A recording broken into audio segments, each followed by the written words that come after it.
Our second guest is a talented young lawyer who is on a mission to help as many people as he can to make the right career decisions.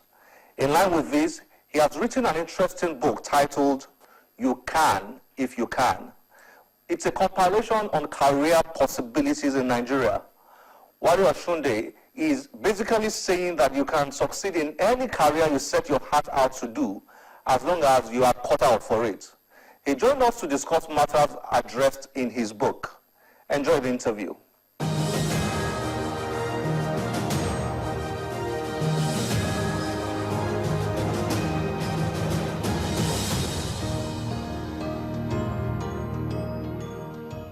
Wale, thank you for joining us on the channel's book club. It's my pleasure. Thank you very much. It's a pleasure having you. Pleasure. Interesting story you have.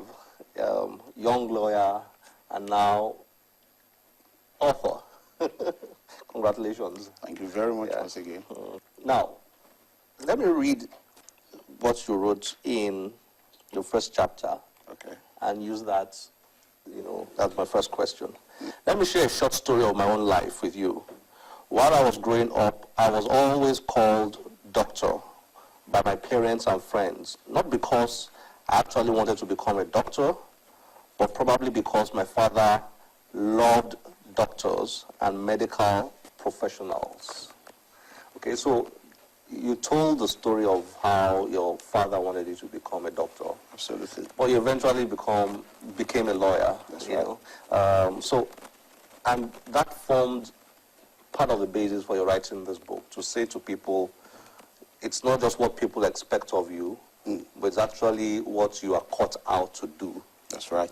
Is that correct? Well, I think before I even answer that, I should align myself with the words of Gladys Tens. She said that silent gratitude is not even good for anyone. I should appreciate Channel's Book Club and the presenter for having me today. Now to your question. It is very true. In fact, while I was growing up, my father, in fact, still dates, loves doctors. And the truth is, I told myself that come here, I need to be driven by my passion and by my vision, and that would ultimately be my mission. So then I need to tell everyone out there that come here, it's not only about what your parents want, it's not what about the society wants, it's not what your friends want you to be. Do not succumb to peer pressure, to parental pressures and all that. And then you need to ultimately decide to become that which you really want to be, because you have that opportunity to succeed excellently at anything that you really want to do in life. And that's exactly what I try to reflect in my book, You Can If You Can. Because a number of people are wrongly pleased, and then they believe that's just the end to it. And absolutely it's not, because we still have that opportunity to decide what we ultimately become in life. And that's my strong belief. As a matter of fact, the man who wrote the foreword to the book, Professor Martins Fabumi, he was, a sociologist, and then he became a professor of education, and then he was still not fulfilled. And then he went back, he wanted to be a lawyer. He went back to school at his old age, and then he became a lawyer. And then in his 70s or 60s. I'm telling you, something like that. So, that's a big one for people. And then we have a series of other examples. Even Barack Obama. He read political science before going back to study law in Harvard. And so we still have a number of other people, eminent personalities, who are strongly placed, rightly placed, but then they need to know that come. And that's exactly what we need to tell our young people. We really need to know that that era of believing that only doctors and lawyers would be successful is gone. Now, our president, for example, is not a lawyer. He's not a doctor. He's not an engineer. A zoologist. A zoologist. Not just that. We have a number of other examples. I think what we really need to hammer on is that, people can brilliantly achieve success in any desired field that they decide to operate. Anywhere they find themselves, they can brilliantly and excellently achieve success. And that's just the simple truth. Because, I asked you a simple question, and then I think it will discharge you to clear your doubt. Now, I'm a lawyer. I'm not going to pay a lot of money to another lawyer to do a job for me. People who pay lawyers and doctors the huge sums are not even lawyers and doctors themselves. So where have they got the money? Where have they got the money? Doctor, if I'm a medical doctor, I'm not going to pay you so much to do something that I can do for me. Myself, yeah. If I'm an engineer, I'm not going to pay you so much money to do something that I can do.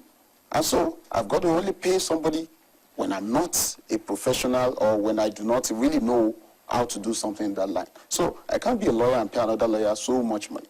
And that's the truth. Then it tells us that people who pay, in fact, you see all our politicians, even before they are politicians, I'm sure they must have been one thing or the other. And most of them are not, they are not doctors, they are not lawyers and all. Even when they are, the truth is that they still try to encourage themselves and then they bag other degrees in other fields. Tell us a bit about what you wrote about in chapter 2. Why people choose wrongly. Why do people choose wrongly? Thank you very much. The truth is that there are about 5 reasons that I outlined. One, somebody wants to be in the science class because his friend, Shew, is also in the science class or is going to the science class. And that's not true. That guy probably wants to be a doctor, and so he should find himself or he should be in the arts. But, because Shew is going to the sciences, he feels, oh no, I can't let go, I can't leave him alone. And so he wants to join him in the science class. And so, quite unfortunately, he finds himself in the science class. Peer pressure. Peer pressure is another point. That's peer pressure. Peer pressure, yes. Yeah. Then we have parental influence. It is good that a parent should be interested in what his child becomes. It is very important that, yes, we need to give parental guidance, parental care, and all that. But then we have to be very careful. A number of parents actually choose what their children become, and that is very wrong. So we really need to, yes, we need to help them, but we should find out what his area of interest is. And so then prayer is very important. People lack focus. Yes, we believe that, okay, yes, because I'm good in writing and all that, yes, then I can do something. But then we need to pray because that is the driving force, the real driving force. People need to be, spiritually inclined. And so we should also preach that. Then the society. You see, when this guy does not have money to pay for his university education, especially now that university education is not so cheap. Yes, I'm not saying that it is supposed to be very cheap, but then it should be affordable for the Nigerian people, for the African people. And so when this guy is not able to pay for what it is to study medicine, because it is expensive, then he settles for less. He settles